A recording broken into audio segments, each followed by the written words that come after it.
This episode, we're going to be talking to the great Barbara Dane, one of my friends for 40 years, who has performed with such greats as Louis Armstrong, Muddy Waters, Lonnie Johnson, Lightning Hopkins, the Chambers Brothers, and was a huge influence on people like Bonnie Raitt, Janis Joplin, Tracy Nelson, and so many other greats, being an elder statesman to most of these people. She's also a tireless activist in the world of music, in the world of politics, and somebody that I truly admire. So we're going to share her story right now. Enjoy.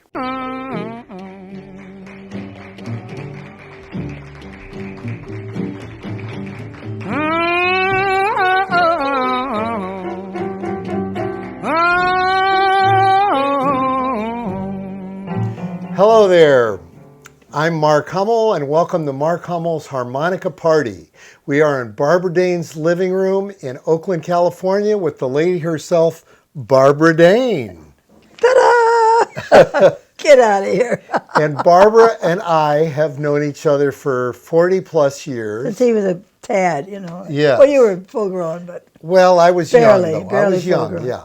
Yeah. But we met through my friend Carol Peary introduced us back in, I think, 1980 or 81. Oh, way back there. Something like that. Yeah. And we may have met at the Med first. I can't remember. No, sir. No, he invited me to come into Eli's. Oh, okay. He said, all right. This young chap is going to play the harmonica. I want you to hear him. I want you to meet him. And that's it. That's how I met Eli's as well as Mark. Wow. That's awesome. Uh-huh. Yeah. So there we are. And I have a little side note, and that is I was hearing you without even realizing it was you around that same time at the Saloon in San Francisco. They had a jukebox. It's still there. Saloon is a bar in San Francisco.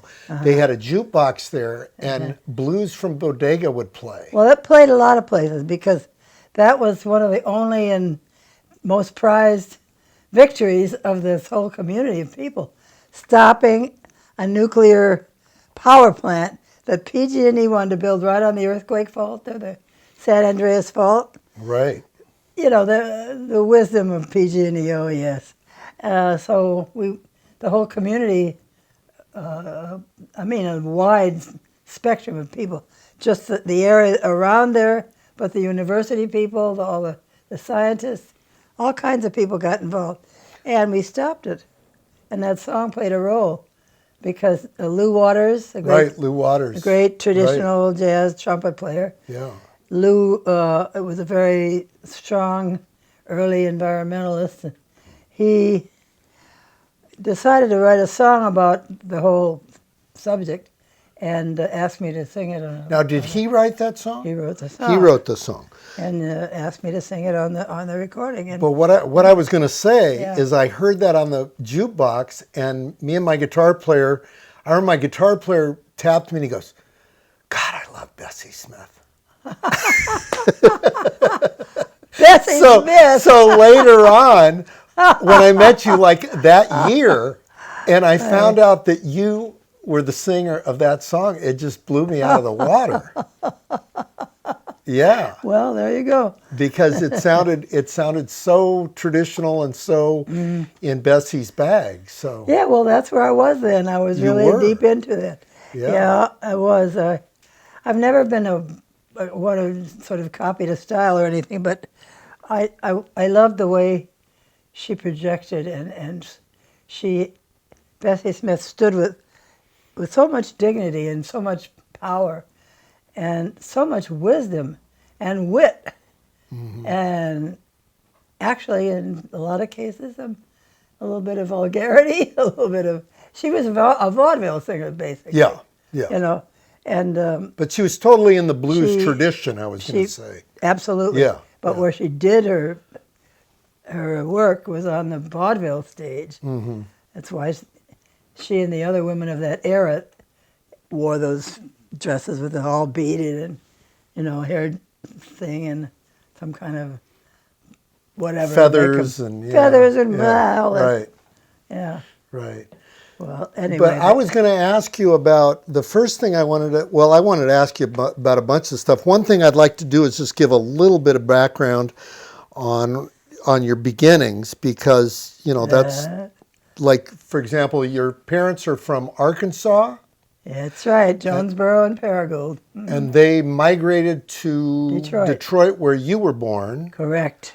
March, it was May 12, 1928. No, 1927. 27. Yes, sir. And you started singing as a teen? Well, I started singing as a 5 or 6 year old in imitation of Shirley Temple. Wow. No, every little girl wanted to be Shirley Temple. And so we all I had a singing big and crush dancing. on her. Oh, sure. I did. Yeah. Why not? Yeah.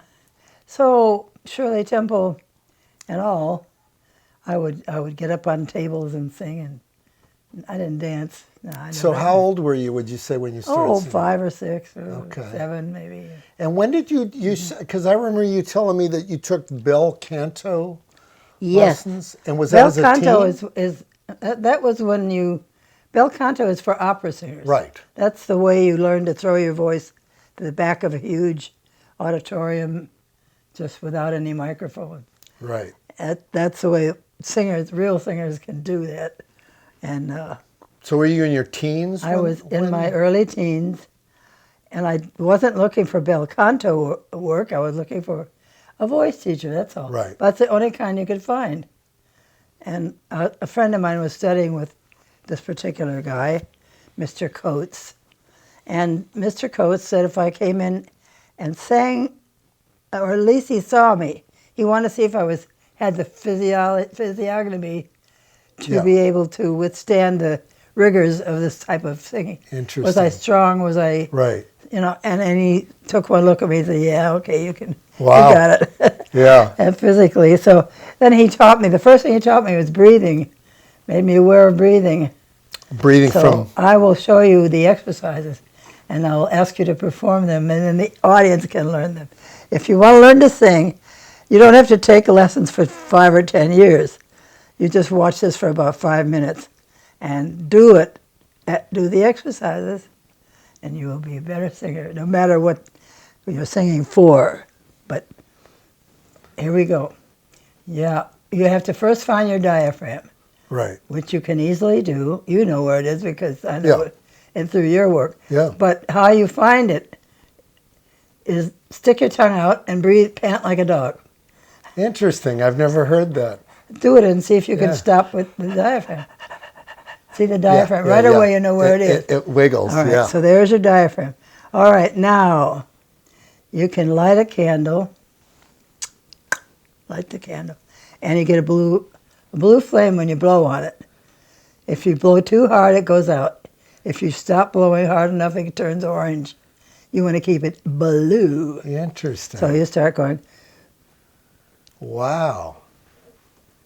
A thin stream of air, and as long as you can. And that makes the diaphragm learn how to control the air. Interesting. All right? Yeah, it totally I've works. never heard that before. Well, it'll do it. If you do that, do it often enough, even a few times. Kind of reminds me a little of circular breathing. And they Maybe, talk about circular breathing where you have to blow through a straw into water and then take in air as you're blowing. Oh my God. Yeah, I know. That's what I say. I choked you death. That's what I say. Yeah, don't try it at home. But the main thing is you are a great example of bel canto singing because you have you've had such a powerful voice. Oh, well, that's what it came from. Yeah. Everybody's got them probably. Yeah, but I'm just saying your voice really translates. I knew how to find it. Yeah, I did. So, and you know what else? I have a little vocal trick that I made up that you may have noticed and some people may get sick and tired of. But if I can judge when I'm singing that it's going to be hard to make that top note, instead of hitting it, I'll go up to it. Right. You told me that a long time ago. So yeah, you did. You told me that a long time ago. Right. I mean, go da da da. Right, right. And as you Right. you can't just do that with any old notes, but I mean Right. it comes in a natural place. And that's a big part of your style, I think. Well, it gets you to the note, but Yeah. it also gives the audience something to listen to while you're getting there. Right, right. But I don't know. I can listen back to my records in the early days. There was a certain period that I was starting to use it consciously. Mm-hmm. You're supposed to these things are supposed to go out of your mind. You're not supposed to think about technique when you sing. You have to think about what the song is about, who it's directed to or at, who's directing it to you. But mainly live in the song. You don't think Right. about the technique. Right. You can Be part of the song. the song is right. Yeah, That's why you're story. there, deliver Yeah. that song Story. and live in it. Yeah. This is a story I'm telling, and here it is. And you do that. Well, you do it big time. You do it big time. I wish I could. I wish I had a tenth of the talent that you have Oh, vocally. God. You I wish are I could such play a that. powerful. You have such a Yeah, but powerful voice. What if You I really could play do. the harmonica too? Wouldn't that be cool? Well, then you'd Like put Big all of Mama- us out of business. Like Big Mama Thornton. See? Right. Big Mama Thornton was my Were you idol, guys? Were really. you guys friends? Yes, we were. And when I had my club on Broadway, Sugar Hill, Sugar yeah. Hill, Yeah. she used to come in a lot and with her little crew of girls, Did she? and they would sit down on the table, establish their little scene, Right. and then she would get up and start singing just for the hell of it. I mean, Now, would she wasn't- sing with you, or just No. whoever She was just, there? You know, well, she knew I would invite her to sing. So, Willie Mae, you want to get up? Okay. So she'd get up. My piano player, Kenny Whitson, he could play practically anything on the planet. Yeah. He could pick it up and learn it right on the spot. And it didn't matter. So she would just call her tune and set her key and start her. You always, singers, start their time with their foot, right? Right, You know that. right. Yeah. And you do that, and she would do it. She, everyone thinks of her as a blues singer, which she was supremely a blues singer. But have you ever heard her sing ballads? Well, I've heard her sing gospel. Oh, well, She that really yeah, sang the hell out of that. Yeah. But she sings the classic American songbook. Really? Wow. She not a lot of the songs, but the ones she did Yeah. were sort of a much more, well, all those like, I don't know, Rosemary Clooney and all these different singers of the day, they all delivered the song to some extent with that sense of living in the song. But she had a way of, I don't know, it was almost as if the song was making itself up as she went, Yeah. She's just saying it from the heart. She was a real treasure and a genius, really. Yeah. But she played the drums too. Well, yeah, she played drums and harmonica. The first time I met her was in some little dump on the Santa Cruz boardwalk. Oh, yeah, I know about that gig. That gig, Yes, and she was I know playing about drums. that. And it was Pete Lewis on guitar. I don't Yeah, know, yeah. because there was nobody there but her when I met her. But they played there all the time. She played there a lot. Yeah. Well, when I met her, there was nobody there. That is in the afternoon. Mm-hmm. That's probably why there was no other musicians or anything. And she was just playing drums, and she kind of saw me with a guitar. I know. I asked her if I could sit in with her, and she only had an electric guitar, which I had never played. I'd never held one. Wow. So I said, "Oh, I could do this. I could do. That's the way I am. I could do that. I'll try it." So I pick up the guitar, and I start to play it, and the sound's coming out over there. Oh my God! It kind of threw you, huh? Saying, Yeah. yeah. Right. Wow, I had to adapt to that right away. But anyway, it went okay. Do you remember what years that was? Oh no, I don't. I Like sure late don't. 50s maybe, or early 60s? I don't know. It was decades ago. I Yeah. can tell you that much. No, I've seen photos of her playing that gig. Yeah. Yeah, there's some pictures of her playing Yeah. that gig. So now Sugar Hill, I mean, I don't want to jump, I want to kind of try to do this in some kind of chronology here. Yeah. One of the things I wanted to ask you about right out the gate was just, I mean, this story was I just thought really important to you and how you became interested in other people's struggles, like, civil rights and things like that. But the story of your dad's drugstore and the guy that came in. Oh, that story. Asking That is for a such Coke. that story really is key to my, That's what I'm saying. to the way I maybe- feel. Well, I'm going back, baby, now, way behind the sun. Well, I'm going back, baby, now, way